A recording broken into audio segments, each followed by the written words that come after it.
Hello everyone! So for today's video nga, ang lulutuin ko for lunch is chicken kabsa. So ayun nga, nagpainit na ako ng kaldero at nilagyan ko na siya ng mantika. Ay nilagay ko na rin nga pala itong in-slice kong sibuyas. 2 piraso nga lang pala yan. Then hinalo ko lang siya saglit at inilagay ko itong barat na to. Hindi ko alam kung ano yan. Then pagkatapos ko siyang haluin ng kaunti, nilagay ko na rin pala itong dahon ng laurel, cinnamon stick, tsaka yung lemon dry. Isinunod ko na rin nga pala dyan yung luya tsaka yung bawang. Then pagkatapos nun, hinalo-halo ko lang siya hanggang sa magsama-sama at mahilo silang lahat, char. Then pagkatapos nga pala nun, naglagay ako ng isang chicken cubes. Sila kung maglagay sila niyan 2 o 3, pero kahit wala na may lasa naman eh, depende sa pagluluto yan. Then hinalo-halo ko nga lang pala yan. Then sinunod ko na rin ilagay itong ating bell pepper. Then halu-haluin ko lang yan ulit para mag-mix-mix silang lahat. Then pagkatapos nga pala no, naglagay ako nitong bagdones tsaka kisbara. Then pagkatapos nga pala niyan, hinalo-halo ko lang din siya ulit para magsama-sama. Ang purpose nga pala niyan is para mapabango yung ating niluluto. Then halu-haluin ko lang siya ng ganyan. Then isusunod ko na nga pala dyan ilagay itong ating manok. Isang buo nga lang pala yung pinaluto ni nanay sa akin ngayong araw. Then pagkalagay ko nga pala yan, tatakpan ko lang siya saglit mga 5 minutes. And after 5 minutes nga pala is ilalagay ko na itong ating mga seasonings na pampalasa.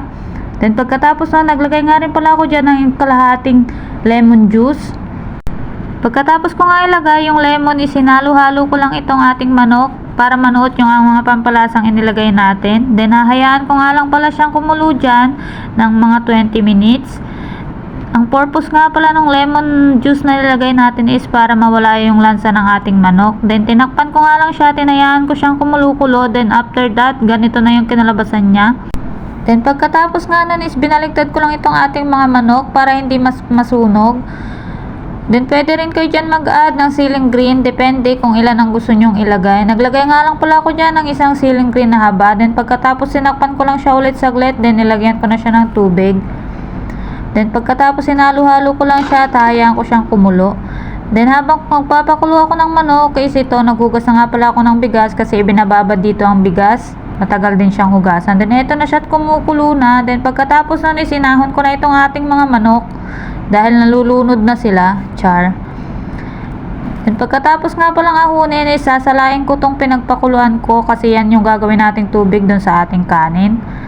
Pagkatapos ko nga palang salain yung sabaw ng manok, nagkuha ako ng kaunti kasi gagawin ko doon para sa sauce ng ating manok na ilalagay natin sa oven. Nilagyan ko nga pala yan ng coriander powder, cumin powder, curcum, food color na yellow or red, kahit anong food color ang gusto nyong ilagay, kung anong gusto nyong maging kulay ng inyong manok. Then nilagyan ko rin siya ng tomato paste, salt, then nilagyan ko rin siya ng paminta. Pagkatapos nun, nilagyan ko siya ng konting mantika para hindi masyadong masunog yung ating manok kapag nilagay na natin sa oven. Then pagkatapos nga pala niyan, isinalo-halo ko lang siya. Dapat ay hindi masyadong malapot yung ating ginawang sauce para maganda siyang ilagay sa ating manok. At eto na nga, natapos na yung ginagawa kong sauce para sa manok. Lalagyan ko na nga pala siya dyan lahat. Pagkatapos kong lagyan itong ibabaw is babaliktadin ko, lalagyan ko ulit nun sa ilalim, tsaka ko siya lulutuin sa oven. Nalagyan ko na nga pala yung kabilang side, kaya itong kabilang side naman ang lalagyan ko. Then ayun nga, nalagyan ko na lahat ng sauce itong ating manok. Ready na siya para ilagay natin siya sa oven. Ito na nga, tinilagay ko na siya sa oven. At habang niluluto natin yung manok sa ating oven, ito't kumukulo na nga itong ating tubig para sa sinaing natin. Yan nga palang tubig na yan is galing sa pinagpakuluan ng manok. Dinagdagan ko lang siya. Then titimplahan nyo lang siya. Kapag kulang siya sa asin, dagdagan nyo syempre ng asin para naman may lasa. Then ito na nga, unti-unti na siyang nahihibas. Nag-add nga rin pala ako dyan ng gatas.